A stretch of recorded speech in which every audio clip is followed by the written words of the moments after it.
गुरु ब्रह्मा गुरु विष्णु गुरुर्देवो महेश्वर गुरु साक्षात् परम ब्रह्म तस्मै श्री गुरुवे नमः। ओम नमो ब्रह्म दिव्यो ब्रह्म विद्या संप्रदायकृतभ्यो वंश ऋषिभ्यो महद्भ्यो नमो गुरुभ्यः। सर्वपल्लवरहित प्रज्ञानघनः गद्धो ब्रह्मेवामस्मि। ओम नारायणं पद्मं वसिष्ठं शक्तिं च तत्पुत्रं पराशरं च व्यासं सुखं गौड़पदं महान्तं गोविन्दमथास शिष्यं श्रीशंकराचार्यमथास्पदपादं च हस्तामलकं च शिष्यं तं तोटकं वर्तिकाम् असुदुगुरुसन्ततो मानुत्वस्मि। श्रुतिस्मृतिपुराणानामालयं करुणालयं नमामि भगवत्पादं शङ्करं लोकशङ्करं। शङ्करं शङ्कराचार्यं केशवं बादरायणं सूत्रभाष्यकृतो वन्दे भगवन्तो पुनः पुनः। ईश्वरो गुरुरात्मेति मूर्तिभेदविभागिने व्योमवप्ताय देहाय दक्षिणामूर्तये नमः। ओं श्री गुरुभ्यो नमः। ओं श्री परमात्मने नमः। हम लोग गीता के 12वें अध्याय का अध्ययन कर रहे हैं। भगवान कहते हैं क्लेशोऽवधिकतरस्तेषामव्यक्ताशक्तचेतसाम् अव्यक्ता हि गतिर्दुःखं देहवदी भरवाप्यते। अर्थात अव्यक्त में आसक्त चित्त उन लोग को कठिनता अधिक होती है, क्योंकि देहाभिमानी पुरुष जो देहाभिमानी पुरुष हैं का अव्यक्त की ओर जाना कठिन है। इससे सिद्ध होता है कि विवेकियों के लिए ही यह उपासना सुगम है। अव्यक्त अर्थात अभाव भी प्रत्यक्ष है। जैसे घटाभाव सभी को प्रत्यक्ष होता है, हम सभी को घट आदि किसी वस्तु के अभाव को जानते हैं, तभी तो कहते हैं कि अमुक वस्तु नहीं है। न्यायिकों ने अभाव को भी पदार्थ माना है। भाव सर्वदा अपने अभाव में रहता है, उसकी अपनी सत्ता नहीं होती। महाराज प्रश्न यदि ध्यान दीजिएगा, एक प्रश्न आता है, यदि भाव की सत्ता नहीं होती तो वास्तव में भाव है क्या? दूसरे लोग भी भाव को मिथ्या कहते हैं। तो भाव या अभाव को मिथ्या तो परमार्थ दृष्टि से कहा जाता है। भाव व अभाव दोनों प्रतीतियां हैं और व्यवहार दृष्टि से सत्य भी है, परंतु यह सत्य और मिथ्या विवेचन तो दृष्टि भेद से है। वस्तु तो सब कुछ तो वही है। देखा जाए तो वस्तुतः सब कुछ तो भगवान ही है। भाव भी तो ज्ञान के अंतर्गत ही है। ज्ञान समुद्र है तो भाव तरंग है। तो तरंग क्या है? समुद्र से भिन्न है क्या? अतः सब ज्ञान मात्र है। जैसे तरंग समुद्र से भिन्न नहीं है, वैसे ही कुछ भी ज्ञान से भिन्न नहीं है। पहले मकान संकल्प रूप में रहता है, फिर वही मूर्त रूप में धारण करता है। इसी प्रकार भगवान पहले भक्त की भावना में आते हैं, फिर प्रत्यक्ष दर्शन देते हैं। इस प्रकार भाव ही भगवत रूप में सामने आता है और वह स्वयं ही अर्चना बंधन करता है। अतः तत्व दृष्टि से भगवान और भक्त एक ही हैं, दोनों तथा दोनों ही सत्य है। भाव शब्द की निष्पत्ति सत्तावाचक भू धातु से होती है, अतः इसे कल्पना या असत नहीं कह सकते। नारायण परमात्मा व्यक्त और अव्यक्त दोनों से विलक्षण है। अव्यक्त कारणावस्था है और व्यक्त कार्यावस्था है। ये दोनों उपाधि की अपेक्षा से निरुपाधि पे न व्यक्तता है न अव्यक्तता है। तो असल में परमात्मा तो अव्यक्त से भी परे है। व्यक्तो व्यक्तात् सनातनः यह स सर्वेषु भूतेषु नश्यत्सु न विनश्यति।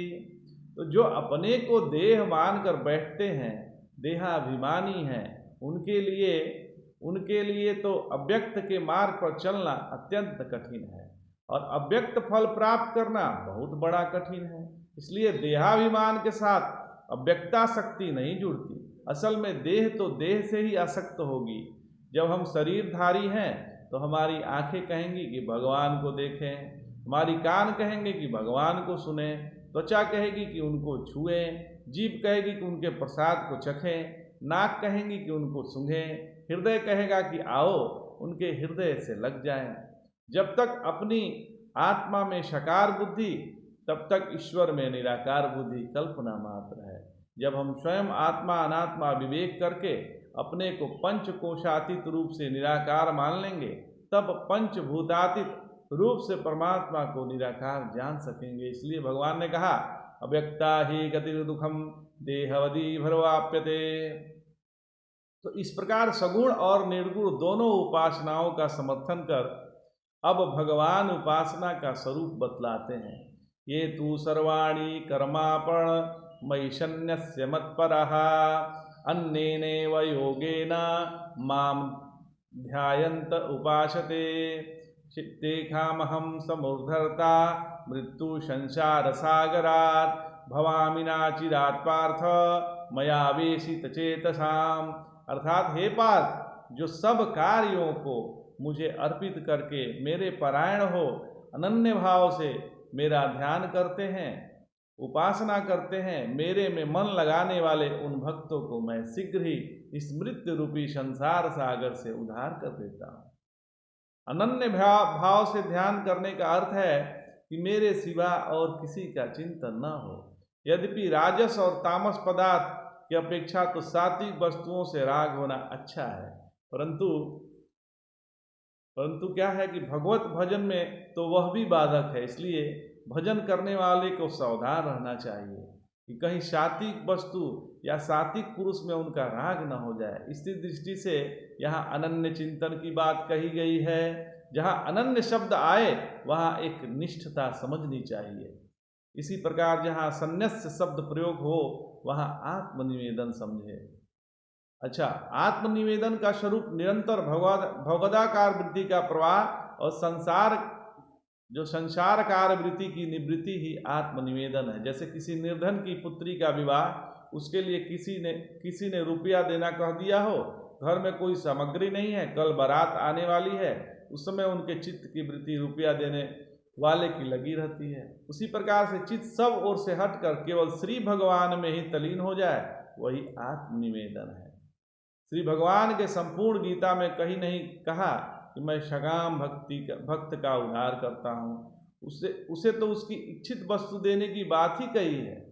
वे सब जगह इसी बात की पुष्टि करते हैं कि मैं उस निष्काम भक्त का ही संसार सागर से उद्धार करता हूँ, जिसका चित्त अनन्य भाव से मुझ में लगा हुआ है। इससे सिद्ध हुआ कि निष्काम भक्ति से ही भगवान की प्राप्ति होती है, केवल कर्मकांड से भगवान की प्राप्ति नहीं हो सकती।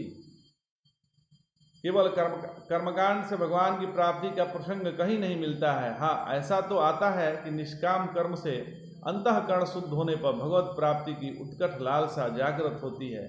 इसी से भगवान ने माम ध्यायन्त उपासते कहकर तेषाहम समुद्धर्ता मृत्यु संसार सागरात ऐसा कहा। अर्थात जो निष्काम भाव से मेरा निरंतर चिंतन करते हैं उनका मैं उद्धार कर देता हूँ। तो आज इतना ही। जय जय शंकर, हर हर शंकर।